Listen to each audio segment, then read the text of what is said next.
बिस्मिल्लाहिर्रहमानिर्रहीम। हर नबी और पैगंबर किसी न किसी कौम की जानिब माबूस हुए हैं। चुनाचे मूसा अलैहिस्सलाम बनी इसराइल की तरफ, सालेह अलैहिस्सलाम कौम समूद की तरफ, हूद अलैहिस्सलाम कौम आद की जानिब और मोहम्मद रसूलुल्लाह सल्लल्लाहु अलैहि वसल्लम कुरैश की तरफ, बल्कि सारे जहां की तरफ पैगंबर बनाकर भेजे गए। इसी तरह नूह अलैहिस्सलाम काबील बिन आदम और शीत बिन आदम की औलाद की जानिब माबूस हुए। मुफस्सिरीन कहते हैं आदम अलैहिस्सलाम की औलाद के दो कबीले या दो तरह की नस्लें थीं। एक नस्ल तो वो थी जो सरसब्ज वादियों और हमवार जमीन में रहती थी, जबकि दूसरी नस्ल पहाड़ों में सकूनत पजीर थी। जो कबीला पहाड़ों में रहता था उसके मर्द बड़े हसीन और जमील थे और औरतें बदशक्ल और बदसूरत थीं। इस कबीला के मर्द औरतों से ज्यादा खूबसूरत थे और जो कबीला सरसब्ज वादियों और हमवार जमीन में सकूनत पजीर था उसका हाल बरअक्स था, यानी उसकी औरतें ऐसी हसीन और जमील थीं कि कोई आदमी उनके हुस्न की वजह से उन्हें गौर से देख नहीं सकता था, और मर्दों का हाल इसके बरखिलाफ था, यानी इस कबीला के मर्द हजरात ऐसे बदशक्ल और बदसूरत वाक़या हुए थे कि वो हसीन औरतें इनके साथ इनकी बदशक्ली की वजह से रहन सहन पसंद नहीं करती थीं।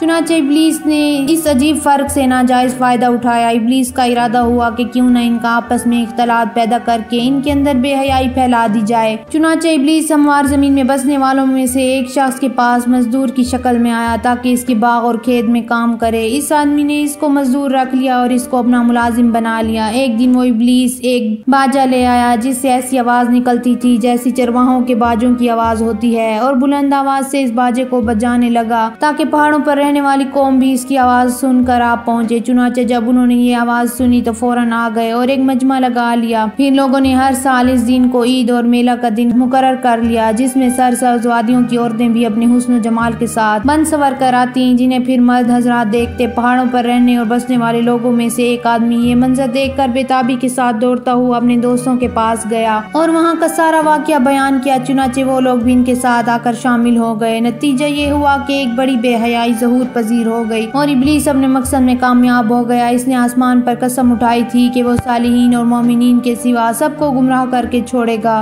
काबील की औलाद ज्यादा हुई, गुनाह और नाफरमानी के काम भी जाहिर होने लगे और जमीन में फसाद बढ़ने लगा। इब्लीस और इसके कारिंदे अपने काम करते रहे, लोगों को अल्लाह ताला की नाफरमानी की तरफ दावत देते रहे और लोग बिला झिझक इनकी दावत को कबूल करते रहे। हजरत आदम अलैहिस्सलाम और हजरत नूह अलैहिस्सलाम के दरमियान का दौर ईमान और फसाद से भरा हुआ था। जो लोग इस वक्त ईमान की दौलत से सरफराज थे और नेक और साले थे, इनमें से चंद के नाम ये हैं: वद, यगूस, यऊक, सवाए और नसरिया कौम के सुलह और मुक्तदा थे। लोग इनकी पैरवी किया करते थे। कहा जाता है कि हजरत आदम अलैहिस्सलाम के 40 बच्चे हुए, 20 लड़के और 20 लड़कियां। इनकी औलाद में से जो जिंदा रहे वो हाबील, काबील और वद थे। वद को शीत भी कहा जाता था, नेज इनको उबतुल्ला भी कहा जाता था। भाइयों ने वद को अपना रईस और सरदार बना रखा था। वद के यहाँ फिर सवाए, याऊक, यगूस और नसर नामी बच्चे पैदा हुए। जैसा कि पहले जिक्र हुआ है कि वद बड़े नेको साले आदमी थे, अपनी कौम के बड़े महबूब थे, लिहाजा जब इनकी वफात हुई तो लोग इनकी कब्र के इर्द गिर्द हल्का बनाकर बैठ गए। इनकी कब्र बाबुल की जमीन में थी। लोगों को इनकी वफात पर शदीद सदमा पहुंचा और तसल्सल के साथ इनकी कब्र की ज़ियारत को आने लगे। इब्लीस ने जब इनकी ये हालत देखी तो लोग बड़ी जज़ा और फज़ा के आलम में मुब्तला हैं, तो इसने चाहा कि क्यों ना इनकी इस कमजोरी से फायदा उठाया जाए। चुनाचे वो इंसानी सूरत में इनके पास आया और इनसे कहने लगा, मैं देख रहा हूँ कि तुम्हें इस शख्स की वफात पर बेहद सदमा पहुंचा है। तुम कहो तो मैं इन जैसी सूरत तुम्हारे लिए बना दूं जो फिर तुम्हारी मजलिस में रहे, जिसे देखकर तुम इनको याद किया करो। लोगों ने कहा, हाँ ठीक है। चुनाचे इब्लीस ने वद जैसा एक बुत बनाया। लोगों ने इस बुत को अपनी मजलिस में रख लिया। लोग इस बुत को मुकद्दस समझने लगे और सुबह शाम इसको याद करते। जब इब्लीस ने इनकी ये हालत देखी और इनकी गुमराही से कुछ मुतमईन हुआ तो एक कदम और आगे बढ़ाते हुए इनकी अकीदों को खराब करने के लिए कहने लगा, क्या तुम्हारे हर घर के अंदर इनकी तरह की एक मूर्ति बना दूं?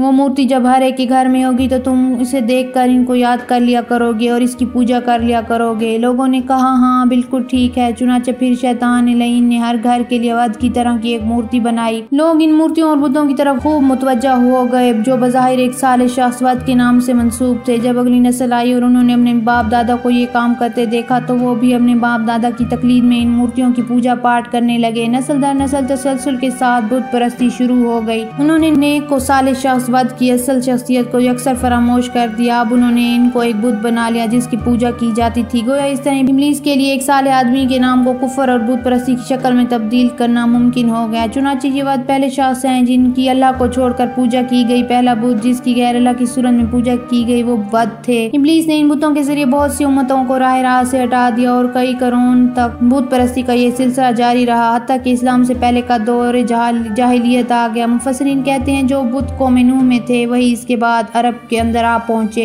हज़रत नूह अलैहिस्सलाम और आदम अलैहिस्सलाम के दरमियान 10 करनों का अरसा था। सब के सब दीन हक पर कायम थे। फिर अल्लाह ताला ने अपने पैगम्बरों को बशीर और नज़ीर बनाकर माबूस फरमाया। कुरान पाक में फरमाने बारी ताला है, एक ज़माना में सब आदमी एक ही तरीके थे, यानी एक दौर वो था कि जब सब लोग हिदायत पर थे। फिर इनमें इख्तलाफ हुआ, शैतान ने इनके सामने बुत परस्ती का अमल पसंदीदा बनाकर पेश किया। फिर अल्लाह ताला ने अपने पैगम्बरों को बशीर और नज़ीर बनाकर दुनिया में माबूस फरमाया। चुनाचे हज़रत नूह अलैहिस्सलाम पहले पैगम्बर थे जो आलिम की तरफ माबूस हुए। जब कौम ने अल्लाह ताला की नाफरमानी, शराब नोशी और दीगर बुराइयों के इर्तिकाब की ठान ली और अताअत खुदाबंदी से रूगर्दानी जारी रखी तो अल्लाह ताला ने इस कौम की तरफ नूह अलैहिस्सलाम को माबूस फरमाया। बासत के वक्त इनकी उम्र एक कौल के मुताबिक 350 साल की थी और एक कौल के मुताबिक 480 साल की थी। चुनांचे हज़रत नूह अलैहिस्सलाम 950 साल अपनी कौम को तौहीद की दावत देते रहे और बाद 350 साल जिंदा रहे। बाज़ कहते हैं कि नूह अलैहिस्सलाम ने अपने दौर नबूवत में कौम को 120 साल तौहीद की दावत दी, जबकि कश्ती पर सवार हुए थे। इस वक्त इनकी उम्र 600 साल थी। इसके बाद 350 साल जिंदा रहे। हज़रत नूह अलैहिस्सलाम अल्लाह ताला के इरशाद आली के मुताबिक अपनी कौम में 950 साल क़याम पजीर रहे। लोगों को सरन और जबरन दावत इल्लाह देते रहे। दावत और तबलीग का सिलसिला सदी दर सदी चलता रहा, मगर कौम इनकी दावत पर लब्बैक कहने को तैयार ना हुई। इसी हाल में 3 सदियां गुजर गईं। नूह अलैहिस्सलाम इनको हर तरह से दावत तौहीद देते रहे, लेकिन कौम अपनी साबिक़ा हालत पर कायम रही। कौम हज़रत नूह अलैहिस्सलाम की दावत तौहीद को ना सुनती थी और ना इसको कबूल करती थी। जब भी नूह अलैहिस्सलाम इनको तौहीद की तरफ दावत देते, कौम इन पर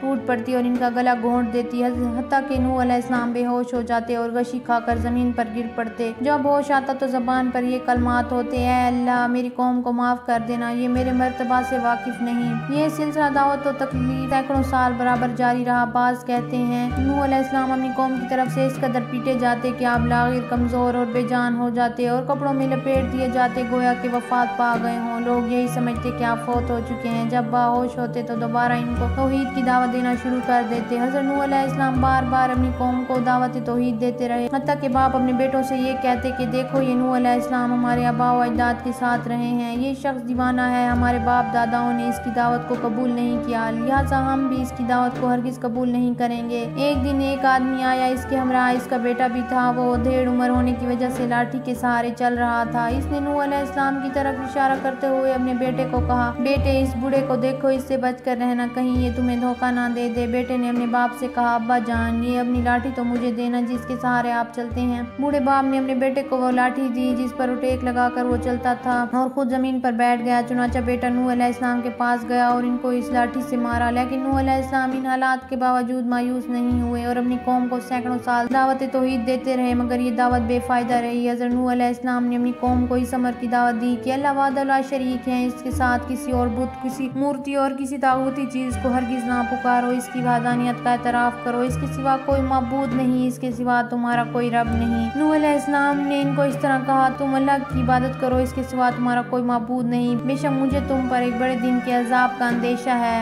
अगर नूह अलैहिस्सलाम ने जब इनको दिनों रात ऐलानी और खुफिया तरहीब के अंदाज में गज़िये की हर तरह से दावत दी तो इन्होंने आपको क्या जवाब दिया? दावत का कोई तरीका कारगर साबित ना हुआ। कौम की अक्सरियत बुत परस्ती, तुग़यान और सरकशी और गुमराही पर बरकरार कायम रही। उन्होंने हर लम्हा इनसे दावत और दुश्मनी ही रखी, इनका मजाक उड़ाया और बेवकारी की। कौम ने इनसे यहाँ तक कह दिया, हम तुमको सरी गलती में मुब्तला देखते हैं। नूह अलैहिस्सलाम ने इनको जवाब दिया, है मेरी कौम, मुझ में तो जरा भी गलती नहीं, लेकिन मैं परवरदिगार आलम का रसूल हूँ। यानी जैसे तुम मेरे गुमराह होने का ख्याल करते हो, मैं वैसा नहीं हूँ। मैं तो अपने रब्बुल आलमीन की तरफ से सीधे रास्ते पर हूँ और इसका रसूल हूँ, यानी इस जात का माबूस हूँ जिसकी शान ये है कि जब वो किसी चीज के लिए कहता है कि हो जा सो वो हो जाती है। फिर नूह अलैहिस्सलाम ने इनसे कहा, मैं तुमको अपने परवरदिगार के पैगाम पहुँचाता हूँ और तुम्हारी खैर ख्वाही करता हूँ और मैं खुदा की तरफ से इन अमूर की खबर रखता हूँ जिनकी तुमको खबर नहीं। कौम नूह को इस बात पर ताज्जुब हुआ कि नूह बशर होकर अल्लाह का रसूल हो। उन्होंने नूह अलैहिस्सलाम के पैरोकारों की भी तनकीस कर दी। इनके मुतल्लिक ये कहा कि वो तो हम में रजीब, घटिया और मकाम और मर्तबा के एतबार से कमतर हैं, जबकि हम उनसे मालो दौलत और हस्ब नस्ब के एतबार से बहुत अफजल हैं। इसलिए कौम ने ये कहा, ए नूह, तुम्हारे मानने वाले तो फकीर, रजील और कमतरीन हैं। उन्होंने बेसोचे समझे और गौर फिक्र किए बगैर तुम्हारी दावत को कबूल कर लिया है। हालांकि ये कुफार इस बात को भूल गए कि हक बात किसी नजर और फिक्र की मोहताज नहीं हुआ करती। बस नूह अलैहिस्सलाम और इन पर ईमान लाने वालों पर एतराज करने लगे और इनसे लड़ने झगड़ने लगे। कहने लगे कि तुम्हारे ईमान लाने के बाद हमें तो कोई फजीलत अपने से ज्यादा नजर नहीं आई। उन्होंने नूह अलैहिस्सलाम और इनके मानने वालों पर झूठे होने की भी तोहमत लगा दी। जब मामला इस हद तक पहुँच गया तो नूह अलैहिस्सलाम ने अपनी कौम से कहा कि मैं अपने दावा में सच्चा हूँ, मैं तुम पर कोई इल्जाम नहीं लगाता या तुम्हें किसी चीज पर मजबूर नहीं करता और मैं तुमसे अपनी इस दावत का कोई अजर या बदला नहीं चाहता। अगर मैं इस दावत का अजर तलब करूँ भी तो उस अल्लाह से करूँगा जिसका अजर और सवाब इन चीजों से दर्जा बेहतर और अफजल है जो तुम्हारे पास हैं या तो जो तुम मुझको दे सकोगे। ये लोग जिनको तुम हकीर और अजीज ख्याल करते हो मैं इनको हरगिज़ अपने से दूर नहीं करूँगा। ये लोग तो परवरदिगार आलम पर ईमान ले आए हैं। हज़रत नूह अलैहिस्सलाम और इनकी कौम के माबैन जदाल का ज़माना तवील हो गया। जब भी इनकी एक नस्ल ख़त्म होने लगती तो वो बाद वाली नस्ल को ये वसीयत कर जाती कि नूह अलैहिस्सलाम पर ईमान ना लाना, इनकी मुखालफत करते रहना और इनसे लड़ाई जारी रखना। जब किसी का बेटा अकिल बालिग हो जाता बाप इसको ये वसीयत करता कि देखना जब तक जिंदा हो इस नूह अलैहिस्सलाम का कहना ना मानना और इन पर हरगिज़ ईमान ना लाना। कौम हज़रत नूह अलैहिस्सलाम इस ख्याल से मौज़ात का मुतालबा करने लगी कि नूह अलैहिस्सलाम कभी भी कोई मौज़ा नहीं दिखा सकेंगे। हज़रत नूह अलैहिस्सलाम की तरफ से इनके लिए आखिरी जवाब ये आया, और मेरी खैर ख्वाही तुम्हारे काम नहीं आ सकती। गो मैं तुम्हारी कैसी खैर ख्वाही करना चाहूँ जबकि अल्लाह ही को तुम्हारा गुमराह करना मंजूर हो, वही तुम्हारा मालिक और इसी के पास तुमको जाना है। फिर अल्लाह ताला की तरफ से भी ये ताकीद आ गई कि अब इन लोगों को आपकी नसीहत कारगर नहीं होगी। जो ईमान ला चुके हैं बस वही मोमिन रहेंगे, मजीद कोई शख्स ईमान कबूल नहीं करेगा। हज़रत नूह अलैहिस्सलाम और रब ताला के दरमियान एक खूबसूरत गुफ्तगू की सूरत में मौज़ा कुबरा के ज़हूर का आगाज होता है। नूह अलैहिस्सलाम की गुफ्तगू एक मुकम्मल तकरीर की तरह थी जो इनकी जिम्मेदारियों के मुतालिक थी। ये बामी खूबसूरत और ज़ीशान गुफ्तगू यूं हुई। नूह अलैहिस्सलाम ने हक ताला से दुआ की कि मेरे परवरदिगार, मैंने अपनी कौम को रात को भी और दिन को भी दीन हक की तरफ बुलाया, सो मेरे बुलाने पर दीन से और ज्यादा भागते रहे। और मैंने जब कभी इनको दीन हक की तरफ बुलाया ताकि इनके ईमान के सबब आप इनको बख्श दें तो इन लोगों ने अपनी उंगलियां अपने कानों में दे ली ताकि हक बात को सुने भी नहीं, और नेज़ ज्यादती एक राह से अपने कपड़े अपने ऊपर लपेट लिया और इसरार किया और मेरी अताअत से गायत दर्जा का तकब्बुर किया। फिर भी मैंने इनको बाआवाज़ बुलंद बुलाया, फिर मैंने इनको खिताब खास के तौर पर ऐलानिया भी समझाया और इनको बिल्कुल खुफिया भी समझाया। और इस समझाने में मैंने इनसे ये कहा कि तुम अपने परवरदिगार से गुनाह बख्शवाओ, बेशक वो बड़ा बख्शने वाला है, कसर से तुम पर बारिश भेजेगा। हज़रत नूह अलैहिस्सलाम अपनी कौम को दीन हक की तरफ दावत देते रहे और इनके दिलों में अल्लाह ताला की अज़मत बिठाते रहे। अल्लाह ताला की बेशुमार नेमतें इनके सामने बयान करते रहे, मगर दावत नूह की कबूलियत की कोई राह नजर नहीं आती थी। कौम नूह की जलालत और बढ़ गई, इनका फसाद, जदाल और खबासत शदीद हो गई और इनके इस एहसास में मजीद तरक्की हो गई कि हम नूह अलैहिस्सलाम से ज्यादा इल्म फहम रखने वाले हैं।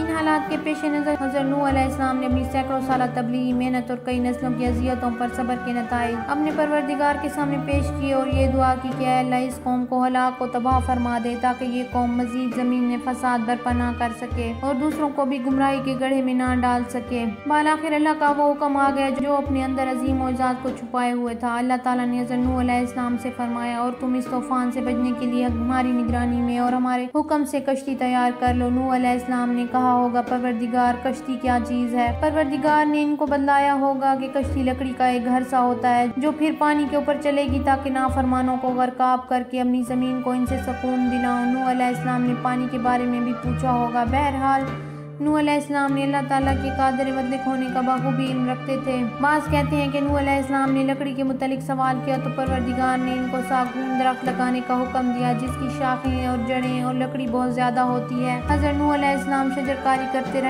रहे 40 साल तक इंतजार किया, यहाँ तक कि दरख्तों के कई जबरदस्त जंगल बन गए। इन सालों में नूह अलैहिस्सलाम ने दावत इल्लाह का फरीज़ा अंजाम देने में तवक्कुफ किया, यानी कौम को इस अरसा में तौहीद और इबादत की दावत नहीं दी। अल्लाह ताला ने इनकी औरतों को बांझ कर दिया, अब कोई वल्दान इनके यहाँ मुतवल्द नहीं होता था। बहरहाल जब दरख्तों की कसरत हो गई तो फिर परवरदिगार आलम ने इनको दरख्तों के काटने का हुक्म दिया। चुनाचे नूह अलैहिस्सलाम ने दरख्तों को काटा, फिर इनको खुश्क किया। बाद अर्ज किया, परवरदिगार अब ये बताइए ये घर कैसे बनाऊं, यानी ये कश्ती कैसे तैयार करूं? परवरदिगार ने फरमाया, इसे 3 सूरतों में तैयार करो। इसका सर मुर्ग के सर की तरह हो, इसका पेट परिंदे के पेट की तरह और दुम मुर्ग की दुम की तरह बनाओ और इस बनाने में बिल्कुल मुताबिकत हो, और इस कश्ती के दरवाजे इसकी दोनों जानिब बनाओ और इसके 3 तबकात दर्जे बनाओ और इसकी लंबाई 80 गज और चौड़ाई 50 गज होनी चाहिए और आसमान की तरफ इसकी बुलंदी 30 गज हो। फिर अल्लाह ताला ने जिब्राईल अलैहिस्सलाम को भेजा ताकि वो नूह अलैहिस्सलाम को कश्ती साजी का फन सिखा दे। नूह अलैहिस्सलाम बड़े चाको चौबंद थे, मेहनत पसंद थे। आप लकड़ी काटते और लोहे को आग पर गर्म करने के बाद काटते और तारकोल तैयार करते ताकि आइंदा कश्ती की लकड़ियों पर मलने का काम आ सके। फिर वो लकड़ी पानी से खराब नहीं होगी। ये अजीम जदोजहद और जबरदस्त किस्म का काम अकेले नूह अलैहिस्सलाम सर अंजाम देते थे और लोगों का ये हाल था कि वो इनके पास से गुजरते रहते। उन्होंने इससे पहले कभी बड़ा ही नहीं देखा था जो कश्तियाँ बनाता हो। लोग जब नूह अलैहिस्सलाम के करीब से गुजरते और इनको कश्ती साजी में मसरूफ देखते तो इनका मजाक उड़ाते और कहते हैं, नूह क्या बात है, पैगंबरी के बाद अब बड़ा ही बन गए हो। कभी कहते इस दीवाना को नहीं देखते हो, पानी पर चलाने के लिए घर तैयार कर रहा है। इनकी मुराद कश्ती थी। फिर इन पर हंसते। अल्लाह ताला ने नूह अलैहिस्सलाम के पास वही भेजी कि मेरा गुस्सा नाफरमानों पर बढ़ता जा रहा है, कश्ती जल्दी से जल्दी तैयार करो, कश्ती साजी का अमल जल्दी खत्म करो। नूह अलैहिस्सलाम ने ये देखकर कुछ काम करने वाले लोग मजदूरी पर रखे जो इनके साथ मिलकर कश्ती तैयार करते रहे। आपके साथ आपके बेटे साम, हाम और याफस भी लकड़ियां तराशते रहे। आखिर नूह अलैहिस्सलाम ने 660 गज तवील और 330 गज अरीज कश्ती बना ली जिसकी बुलंदी 33 गज थी। अल्लाह ताला ने कश्ती के पास ही से तारकोल का चश्मा जारी कर दिया। चुनाचे नूह अलैहिस्सलाम ने इस कश्ती के अंदर और बाहर वो तारकोल मल दिया और इसे लोहे के कीलों से मजबूत कर दिया। सारी कश्ती को तारकोल मल दिया। लोहे के इन कीलों के बारे में अल्लाह ताला का ये फरमाने आली है, और हमने नूह को तख्तों और मेखों वाली कश्ती पर सवार किया। जब नूह अलैहिस्सलाम कश्ती की तैयारी से फारिग हो गए और कश्ती को मुकम्मल तौर पर तैयार कर लिया तो अब सिर्फ एक ऐसे बहर की इजाद बाकी रह गई जिस पर वो कश्ती चल सके ताकि खुदा की ज़मीन कुफर की गंदगी से पाको साफ हो जाए। अल्लाह ताला ने इस अजीम और करीम हुक्म की इब्तिदा का वक्त और मकाम मुतय्यन कर दिया। बस एक तनूर से पानी निकलना शुरू हुआ। तनूर से पानी का उबलना ही दर हकीकत इस मौजज़ा कुबरा के ज़हूर का आगाज़ था जिसने सारी दुनिया को हिला कर रख दिया। तनूर से पानी का उबलना दरअसल इस राज की अलामत था। बाकी रही ये बात कि तनूर से पानी किस वक्त निकलना शुरू हुआ तो इसके बारे में उलमा लिखते हैं कि एक कौल ये है कि तलुए फजर के वक्त ऐसा हुआ, और इस तनूर के बारे में मशहूर कौल ये है कि वो रोटियाँ बनाने की जगह थी और वो तनूर या भट्टी पत्थर की थी और आदम अलैहिस्सलाम की थी। फिर वो तनूर हज़रत नूह अलैहिस्सलाम के पास मुंतकिल हुआ। नूह अलैहिस्सलाम से कहा गया था कि जब आप देखें कि पानी इस तनूर से उबलना शुरू हो गया है तो आप अपने असहाब के हमरा कश्ती पर सवार हो जाइए। बस जब तनूर से पानी निकलना शुरू हो गया था हज़रत नूह अलैहिस्सलाम की बीवी को इसका इल्म हुआ तो इसे नूह अलैहिस्सलाम को बताया कि पानी तनूर से उबलना शुरू हो गया है। बहरहाल जब नूह अलैहिस्सलाम को तनूर से पानी निकलने का इल्म हुआ तो उन्हें यकीन हो गया कि ये हकीकत में कौम की हलाकत का आगाज़ है। नेज़ तनूर से पानी का उबल पड़ना हलाकत कौम के अलावा एक नबवी मौजज़ा के ज़हूर की इब्तिदा की खबर देना भी था। यानी इस हुक्म रब्बानी का 2 चीज़ों से ताल्लुक था। पहली चीज़ ये कि नूह अलैहिस्सलाम को जो बात बताई गई थी यानी तनूर का पानी उबलना इसकी इब्तिदा की तरफ इशारा था। दूसरी चीज़ वो जिसका आयत करीमा में जिक्र है, हमने नूह अलैहिस्सलाम से फरमाया हर किस्म के जानवरों में से एक एक नर और एक एक मादा यानी 2 अदद इस कश्ती में चढ़ा लो और अपने घर वालों को भी चढ़ा लो, बिस्तस्ना इसके जिस पर गर्क होने का हुक्म नाफिज हो चुका है, और घर वालों के अलावा दूसरे ईमान वालों को भी, और कलील आदमियों के इनके साथ कोई ईमान ना लाया था। मुफस्सिरीन कहते हैं कि अल्लाह ताला ने 40 दिन और रात तक बारिश बरसाई। इस बारिश की वजह से सारे वहूश और तयूर और जानवर जो पाए नूह के पास आ गए और इनके ताबे फरमान हो गए। फिर हज़रत नूह ने खुदा ताला के हुक्म के मुताबिक हर किस्म में से एक एक नर और एक एक मादा को इस कश्ती में सवार किया। चुनांचे आपने तमाम हैवानात और परिंदों को कश्ती में चढ़ाना शुरू कर दिया। जंगली जानवरों को कश्ती के दूसरे तबका में रखा और खुद दूसरे इंसानों के हमरा ऊपर वाले तबका में सवार हो गए। जिब्राईल अलैहिस्सलाम जमीन पर उतरे और कश्ती में हर किस्म के जानवरों के जोड़े जोड़े सवार किए यानी गाय और बैल, हाथी और हथनी, चिड़ा और चिड़िया, चीता और चीते की मादा, बिल्ला बिल्ली वगैरह तमाम मखलूकात के नर और मादा को कश्ती में सवार कर लिया। नूह अलैहिस्सलाम ने कश्ती साजी के दौरान जंगली जानवरों के लिए पिंजरे भी बना लिए थे। जिब्राईल अलैहिस्सलाम ने हर जोड़े को आगे चलाया ताकि हैवानात और तयूर की अनवा की बुका का तहफ़्फ़ुज़ किया जा सके। ये इस बात की दलील है कि तूफान नूह ने सारी ज़मीन को गर्क कर दिया था, वरना इन तमाम हैवानात, वहूश और तयूर को कश्ती में सवार करने का कोई मायने बाकी नहीं रहता। इसी तरह वो लोग भी कश्ती में सवार हुए जो नूह अलैहिस्सलाम पर ईमान लाए थे। बाज़ कहते हैं कि ईमान लाने वालों की तादाद 80 थी। जब सारा काम मुकम्मल हो गया और कश्ती ज़मीन के ऊपर खड़ी हो गई तो नूह और इनके असहाब हुक्म खुदाबंदी का इंतज़ार करने लगे। अल्लाह ताला ने तनूर से पानी के निकलने को इसकी निशानी करार दिया था। नूह अलैहिस्सलाम की बीवी ने ईमान कबूल नहीं किया था इसलिए वो कश्ती में ना चढ़ी, हालांकि वो अपने तमाम बच्चों हाम, साम, याफस और याम की माँ थी। ज़बरदस्त और खौफनाक तूफ़ान का आगाज़ हो गया। बड़ा शदीद तूफ़ान। कुरान पाक में तूफ़ान की कैफियत का जिक्र आया है। वो तनूर पानी से उबल पड़ा जो नूह अलैहिस्सलाम के घर में था। कुरान करीम इस तूफ़ान का जिक्र करता है जो दुआए नूह के सबब पेश आया। नूह अलैहिस्सलाम ने दुआ की तो नूह ने अपने रब से दुआ की कि मैं दरमांदा हूँ, सो आप इनसे इंतकाम लीजिए। इस दुआ के बाद क्या हुआ? अल्लाह के हुक्म से खतरनाक और ज़बरदस्त तूफ़ान शुरू हो गया, इसलिए कि अल्लाह ताला फरमाते हैं, बस हमने कसरत से बरसने वाले पानी से आसमान के दरवाजे खोल दिए और ज़मीन से चश्मे जारी कर दिए। अल्लाह ताला ने आसमान से ऐसी बारिश बरसाई कि ज़मीन पर ऐसी बारिश ना पहले कभी हुई और ना इसके बाद ऐसी बारिश कभी होगी। आसमान ऐसा हो गया जैसे मशकीज़ों के मुंह खोल दिए गए हों। फिर अल्लाह ने ज़मीन को उबल जाने का हुक्म दिया, चुनांचे ज़मीन अपने तमाम एतराफ़ से उबल पड़ी। कुओं से और चश्मों से पानी बहने लगा। अहले किताब के कौल के मुताबिक पानी की सतह ज़मीन पर मौजूद पहाड़ों की चोटी से 15 गज बुलंद हो गई। बाज़ कहते हैं कि पानी की सतह 80 गज थी। ज़मीन का तूल और पहाड़ जंगल गज ये कि सारी कायनात अराज़ी पानी में डूब गई। रूए ज़मीन पर कोई बड़ा छोटा चश्मा ऐसा ना था जो पानी ना बहा रहा हो। इस वक्त के लोगों ने हमवार और कुशादा ज़मीन और पहाड़ों को भरा हुआ था। ज़मीन के हर हिस्सा का कोई ना कोई मालिक या काबिज ज़रूर था। पानी की सतह ज़मीन से बुलंद होने लगी। ज़मीन में कोई सुराख ऐसा ना बचा जिससे पानी ना निकलता हो और आसमान से भी इस कदर कसरत के साथ बारिश बरसने लगी कि इस जैसी बारिश ज़मीन पर पहले कभी ना देखी होगी। ये बारिश मुसलसल जारी रही, मजीद जारी रही, हत्ता कि गर्दोपेश के हमारे इलाकों में पानी की सतह खतरनाक हद तक पहुँच गई और दरियाओं की मौजें ज़मीन के खुश्क हिस्सा को हड़प करने लगी। पहली मरतबा सारा कुरा अर्ज़ पानी में गर्क हो गया। अब ये ज़मीन कुरा नहीं रहा बल्कि आबी कुरा बन गया, इसलिए कि तूफान ने सारी ज़मीन को ही पानी में गर्क कर दिया था। कोई खुश जगह तो बाकी ही नहीं रही। दूसरे सरकश काफिर भी गर्क हुए। अब हालात मामूल पर आने लगे, यानी ज़मीन दोबारा अपनी असल हालत में लौट आई। सारी ज़मीन कुफ्र और कुफार से खाली होकर पाक साफ हो गई। अल्लाह ताला की तरफ से ज़मीन को ये हुक्म आया और जब कुफार गर्क हो चुके तो हुक्म हो गया कि ऐ ज़मीन अपना पानी जो कि तेरी सतह पर मौजूद है निकल जा। बस वो पानी जो चश्मों से जोर से उबल रहा था वो निकलना बंद हो गया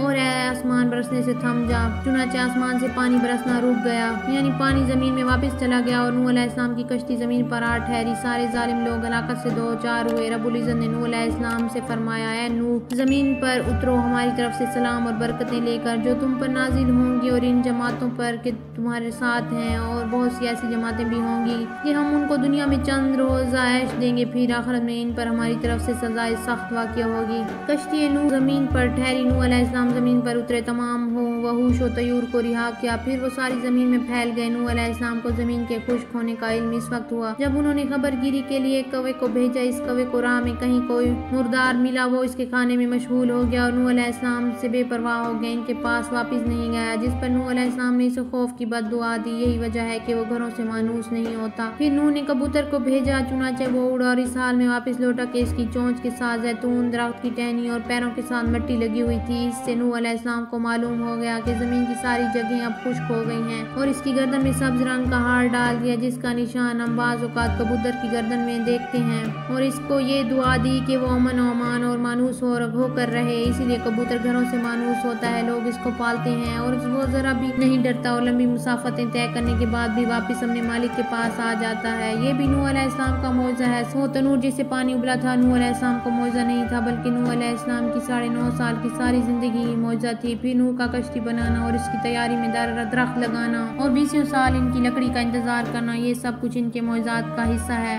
नेज़ मुख्तलिफ किस्म के जानवरों, दरिंदों, चरिंदों और परिंदों को लेकर कश्ती में सवार होना भी आपका मौज़ा है। फिर खतरनाक तूफान का बर्पा होना मुस्तकिल मौज़ा है। फिर नूह का ज़मीन पे उतरना ये भी एक मौज़ा है। ये सब अमूर नूह अलैहिस्सलाम के मौज़ात हैं। नूह अलैहिस्सलाम की ज़िंदगी के महज वाक़यात नहीं है।